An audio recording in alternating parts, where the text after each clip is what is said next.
抖音记录美好生活。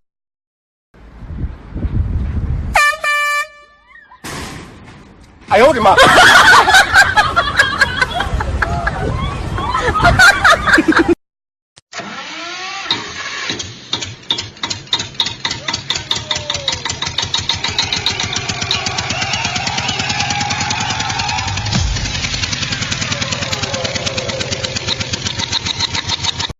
！در خونه نه برنج نه روغن نه شکر نه قند نه هیچی تو پات حیوان دارم اونجا میگردی ها چند سال کار کنی ترا این چی نغمه این چیکو کرده استفاده بشه نمیتونی بخی بلیت بگی بخی بیا داف شو پات خ یا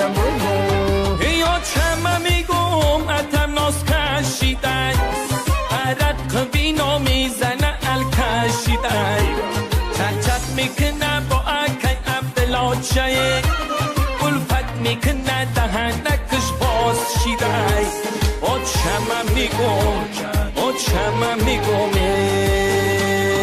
کتم بگو دیگه مرشان نگا دستاری گرود بچه جون من رسیه میرم خونه رو خوشو نگه کنی دادا